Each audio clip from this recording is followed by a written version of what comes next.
anaknya pelatih gak latihan sampai 3 kali, jangan dimainkan.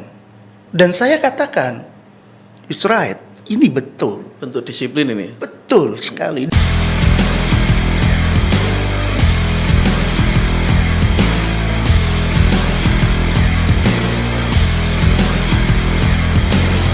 Assalamualaikum sahabat Memorandum TV. Kali ini kita kedatangan tamu yang spesial. Beliau adalah Buya Abdullah. Assalamualaikum. Waalaikumsalam warahmatullahi wabarakatuh. Nah, beliau ini jabatannya banyak ini. Beliau adalah Ketua Mitra Surabaya. J. Terus anggota Askot PSSI Surabaya. Esko, Bapak. Esko. Iya. Wah, eksekutif komite ya. Iya. Anggota eksekutif komite. Terus AFK. Iya. Asosiasi Futsal Kota Surabaya. Jabatannya banyak ya. Ketua. Iya. Nah, ini beliau ini juga concern terhadap pembinaan pemain muda. J. Seperti kita ketahui Mitra Surabaya itu istilahnya pabrik penghasil pemain ya. J. Dulu kita kenal nama Randy Irwan. Betul. Sampai sekarang masih main Masih. di Deltras. Betul. Ada terus Evan Dimas. Evan Dimas. Pemain Madura siapa? Agak lupa aku. Randy Karama. Nah, ini. Randy Karama. Beliau juga menjadi penggagas Liga Progresif. Betul. Sebenarnya tujuannya Liga Progresif itu seperti apa? Mohon dijelaskan ini, Bu ya. Jadi begini, saya itu tertarik betul dengan sepak bola ya, karena memang kondisinya ketika saya masuk di dunia ini, dunia olahraga khususnya sepak bola, kebetulan diawali dari ketua SSB Mitra Surabaya. Saya melihat bahwa potensial untuk anak-anak kita ya, untuk bidang sepak bola ini luar biasa sebetulnya. Artinya apa? Bahwa ketika kita mencoba untuk serius, fokus, memang di sana sebetulnya ada ladang-ladang bibit agar supaya pertama ananda-ananda kita ini tidak terjebak dengan kenakalan-kenakalan remaja. Nah, ini yang luar biasa saat ya. ini kan pengaruhnya Betul luar biasa itu. Terus yang kedua bahwa bakat-bakat terpendam itu kadang-kadang kan kita harus memberikan ruang kepada mereka, anak-anak ya, betul ini. Kepada anak-anak kita. Dan yang luar biasa khususnya di Mitra Surabaya, kita itu memberikan kesempatan bagi warga sekitar free dan anak-anak yatim itu juga free, Pak. Maksudnya free apa? Bebas SPP. Oh, bebas SPP. Jadi di situ maka banyak yang kita lihat ya mungkin sekitar 30%-an. Nah, dari awal itu sebetulnya saya tergugah bahwa ini sebetulnya bukan hanya ladang ibadah, tapi memang mencoba untuk agar supaya anak-anak bangsa ini berdiri tegak dan bisa mengantarkan nama baik wilayah gitu maupun Indonesia sekalipun, kan seperti itu. Nah, ini tadi kan soal pembinaan, ngasih ruang untuk anak yang ada di sekitar lapangan. Betul. Supaya tidak terjerumus ke hal-hal yang negatif lah misalnya. Kompetisi yang dilakukan ini kan istilahnya apa ya, out of the box, artinya keluar dari agenda Askot PSSI Surabaya. Betul. Mungkin ada halangan atau tidak kesetujuan dari PSSI sebagai induk olahraga sepak bola di Surabaya khususnya? Enggak, sebetulnya enggak juga, karena kan begini, kami berkomitmen di dalam PSSI Askot Surabaya bahwa monggo silakan digelar apabila ada dari kami ya, dari kami Esko yang memiliki kemampuan ya dalam segala hal agar supaya benar-benar pembinaan dan pelatihan ini tetap berjalan. Nah, saya pikirkan ketika berbicara persoalan masalah di Esko, tentunya kan harus banyak melibatkan rekan-rekan di Esko juga, birokrasi juga. Betul. Padahal saya di sisi lain kan menjadi ketua di SSB Mitra Surabaya, dan saya pikir efektivitas waktu, ya atau efektivitas konsepsi, efektivitas untuk pelaksanaan program akan lebih cepat lebih dinamis apabila kita melakukan di Mitra Surabaya dibanding di PSSI. Sebetulnya itu saja. Kalau di PSSI kita kan harus melalui birokrasi rapat segala macam, dan di situ kan sudah ada suratin. Dan saya pikir kita harus menjadi penggagas untuk mempersiapkan jenjang-jenjang ini. Jenjang-jenjang seperti itu. Nah, maka oleh dari itu di SSB Mitra Surabaya sendiri itu dalam pengurusan saya setidaknya setiap tahun itu ada 3 sampai 4 program. Khususnya turnamen usia dini. Nah, jadi memang kita tempa di sana agar supaya mereka benar-benar satu secara kualifikasi, kompetensi, skill untuk bermain sepak bola, untuk bakatnya, untuk minatnya itu benar-benar terasa. Yang kedua, teman-teman itu di dalam melakukan pembinaan itu mempersiapkan betul apa yang menjadi bagian jenjang yang akhirnya nanti posisinya ditampung oleh PSSI. Misal di Piala Suratin, gitu kan? Misal lagi kemarin ketika bicara persoalan masalah rekrut U17, ya kan, U17 yang kemarin itu, alhamdulillah kan kemarin meskipun tidak sampai nasional di Mitra itu ada 4 orang. Ada beberapa orang ya. Ya, ada 4 orang, dan ini menjadi bagian yang akhirnya ya hasilnya ini, gitu loh. Tanpa pembinaan nggak mungkin karena proses, Pak. Kondisinya seperti itu.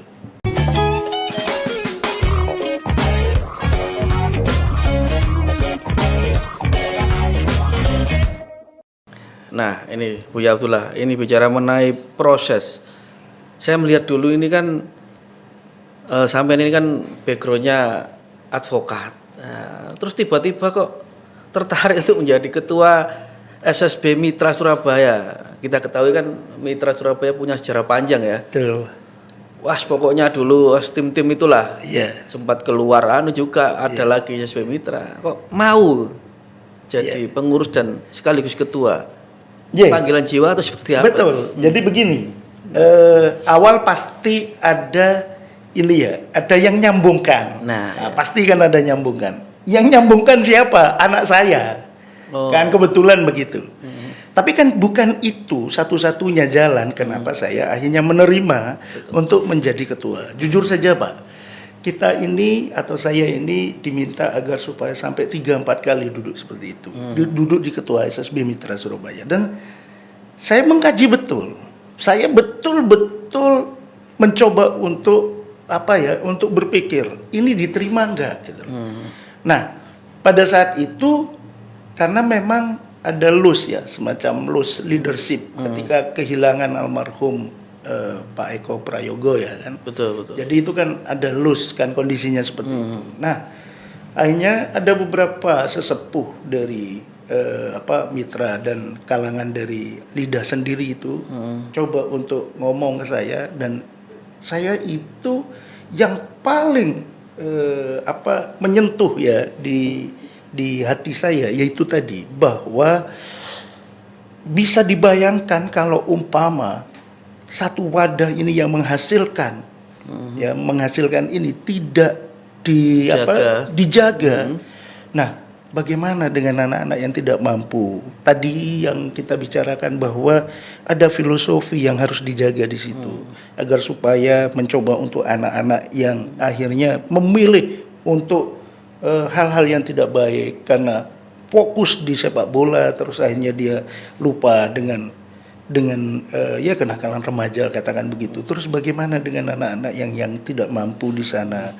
Itu yang lebih arah ke sana sebetulnya, Pak. Kalau saya sih arah ke sana. Dan jujur saja secara basic kan memang saya tidak punya bakat untuk begitu kan. Memang bukan pemain sepak bola. Apalagi sepak bola ini pembinaan bisa dikatakan proyek rugi. Betul. Nek Kak pegang sepak bola. Betul, Pak. Jadi betul. Jadi makanya kan akhirnya kami mencoba untuk jujur saja membuat sistem-sistem manajemen kecil, sederhana, yang awalnya itu sampean katakan tadi bahwa memang selalu merugi, dan alhamdulillah sekarang ini karena dengan sistem kita berikan pendidikan, pengurus bukan pendidikan ya, maksudnya pembelajaran bahwa kita harus membuat sebuah buku kecil, terus akhirnya dari mana sih kita coba untuk aparel atau sekarang yang mulai kemarin kita coba gagas untuk membuat merchandise seperti itu. Merchandise itu kita sudah mulai galakkan kondisi-kondisi seperti itu. Ngomong-ngomong sekarang ada berapa sih siswa di SSB Mitra total dari semua kelompok umur yang ada? Kalau dari total ini hampir sekitar 140-an, Pak. 140-an. 140-an kurang lebih lah itu. SPP yang digratiskan berapa persen? Sekitar 30%-an. 30%. J, Berarti hidup hanya dengan 70% biaya. Betul. Saya rasa tidak mencukupi. Iya, memang. Terus Jadi memang dengan ajaibnya. 10 pelatih, Pak. Dengan 10 pelatih. Dengan 10 Ajaibnya 11 masih J. berjalan apa? Kuncinya, resepnya. Ya kami membuka donasi, Bapak. Oke. Jadi wali murid itu yang mau memberikan donasi, ya terus ya jujur ya kita sendirilah. Artinya kan kita sendiri itu ya kalau umpama ada sedikit itu ya ada sedikit. Ya. Ya kita sisihkan. Itu aja. Ngomong-ngomong soal donasi kan terkadang erat kaitannya dengan apa ya? Keperbiakan. Tapi itu berlaku nggak di Mitra? Misalnya anaknya skillnya kurang sip karena keluarganya donasi dikasih kesempatan lebih, apa seperti itu? Atau? Tidak ada. Nggak ada ya? Tidak ada. Jujur saja kemarin itu, ini kan ada satu persiapan nih, turnamen nih. Kebetulan KU-nya KU anak saya nih. Kemarin dengan lugas, dengan tegas, salah satu pelatih yang melatih itu mengatakan anak saya tidak dimainkan. Loh, bahkan anak seorang ketua. Iya, jadi dia omongkan pelatih. nanti bukan turnamennya Pak ya. Pada saat sparring. Yeah. Anaknya pelatih gak latihan sampai 3 kali. Jangan dimainkan. Dan saya katakan, it's right. Ini betul. Bentuk disiplin ini. Betul sekali. Dan ini yang membuat saya suka salah satunya. Bahwa katakan ya secara performance elite itu SSB Mitra itu ada apanya Pak gitu. Tapi ketika ngomong idealisasi, ngomong prinsip, wah luar biasa. Saya menemukan rekan-rekan saya seperti halnya pada saat mahasiswa ya sekarang Pak. Ya. Contoh misal pada saat SSB Mitra itu mengeluarkan anak, haram bagi teman-teman SSB Mitra itu mengeluarkan anak yang tidak sesuai umur di KU-nya itu, atau dalam artian nyolong umur, haram hukumnya itu. Yang kedua, semua yang diturunkan dengklek Mas, itu ada dulu kita punya murid, mohon maaf, disabilitas, dimainkan Pak. Padahal lari itu, ya mohon maaf, jalannya begini, dimainkan. Coba bayangkan, ini kan sebuah yang luar biasa itu. Iya, praktek penjualan umur dalam tanda kutip kan biasanya sering terjadi. Sering. Tapi di Mitra, no.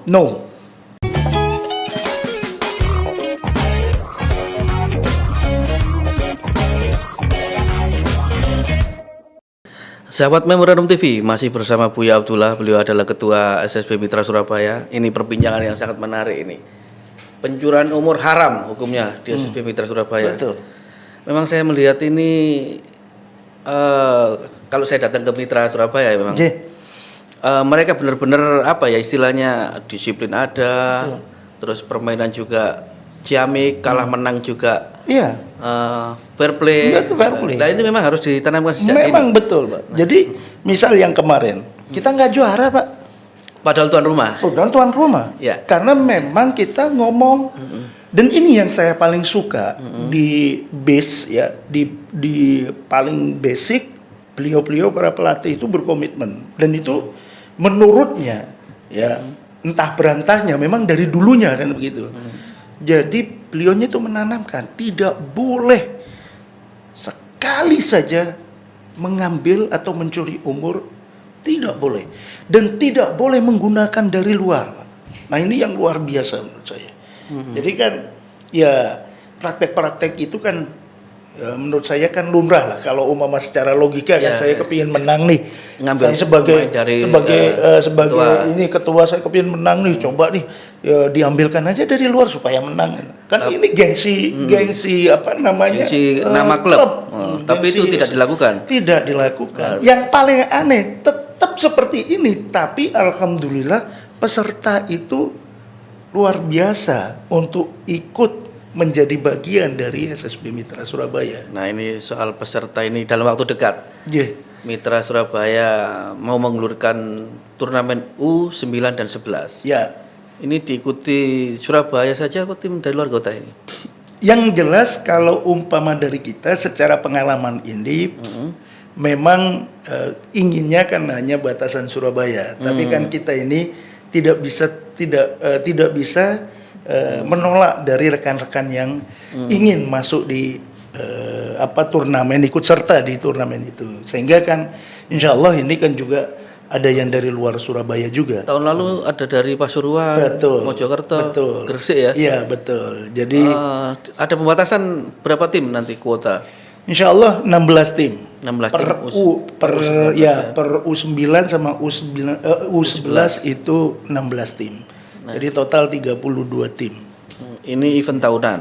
Event tahunan. Outputnya seperti apa ini? Mungkin timnas U15 atau seperti apa? Ya, jadi proyeknya? Yang paling sederhana kan kita ini mencoba untuk menyiapkan ya tadi event-event dari PSSI Ascot Surabaya maupun Ascot Jawa Timur, ya kan? Atau PSSI dalam hal ini kalau umpama ada rekrutmen kan begitu, Pak.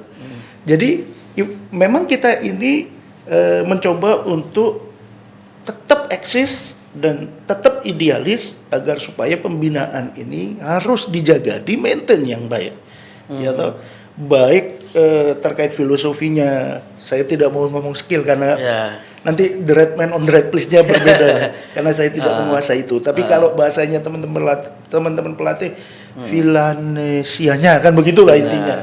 Nah, itu benar-benar dilakukan, Pak, di sana. Bahkan hari ini kita ini punya progres yang luar biasa. Setiap anak itu ada digitalisasi kekuatan dan potensi anatomi tubuhnya dihitung semua. Berarti menggunakan sains. Betul. Jadi sama UNESA atau apa? Kebetulan ada salah satu pelatih program S2 UNESA yang menjadi pelatih kita. Luar biasa. Tepuk tangan ini UNESA ini ya. Karena sudah membantu Mitra Surabaya. Ya. Dilanjut, Pak. Jadi kalau dengan UNESA kita sering lah kan kondisinya seperti itu. Nah, itu yang kita jaga bahwa bagaimanapun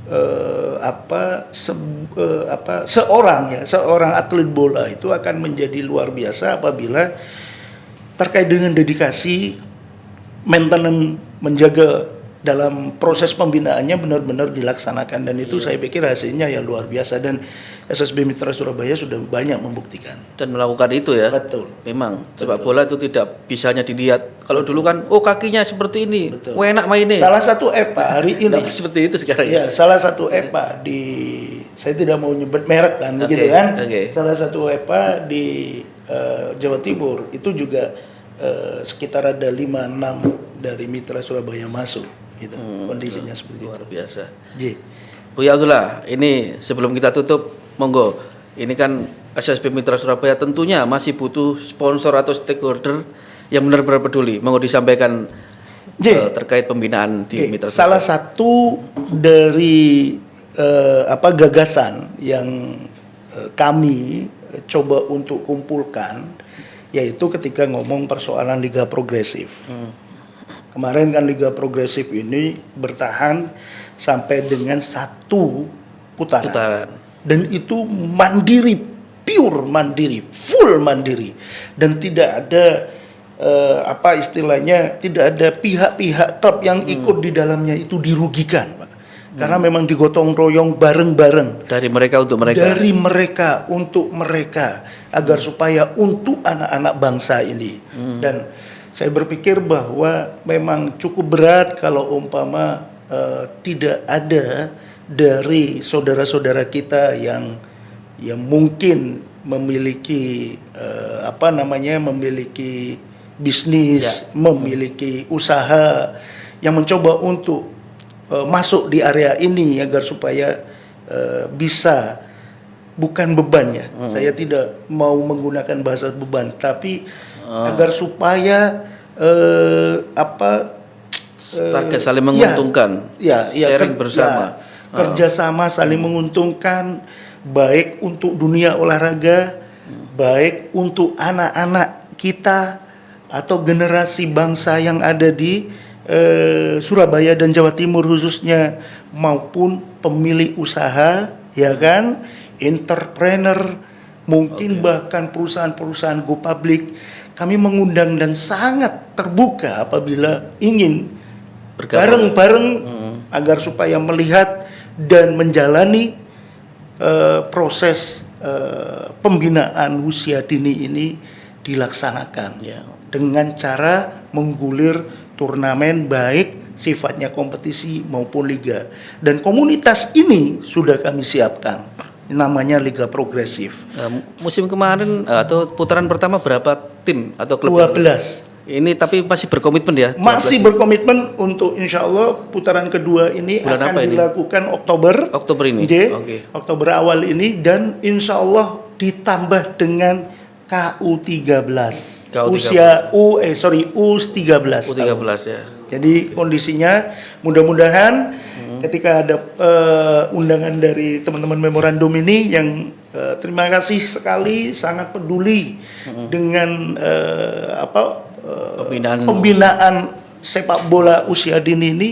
Sekali lagi mudah-mudahan ada rekan-rekan entrepreneur, perusahaan, atau mungkin dari rekan-rekan swasta lainnya yang mencoba bergandengan tangan seperti halnya memorandum dengan kita, baik di komunitas Liga Progresifnya maupun di mitranya, di pembinaan usia dini khususnya. Luar biasa, memang pembinaan tidak hanya bisa dilakukan oleh klub sendiri. Betul. Butuh stakeholder atau sponsor lah istilahnya, agar pembinaan ini terus berjalan. Betul. Terima kasih Buya Abdullah. Sahabat Memorandum TV, demikian podcast kita kali ini. Mudah-mudahan banyak sekali talenta yang akan muncul di Mitra Surabaya dan klub-klub lain. Mudah-mudahan seperti itu. Nanti kita update lagi turnamen atau Liga Progresif dan turnamen U9 dan U11 di lapangan Poral atau di home base-nya SSB Mitra Surabaya. Terima kasih sahabat Memorandum TV. Sampai di sini. Wassalamualaikum warahmatullahi wabarakatuh.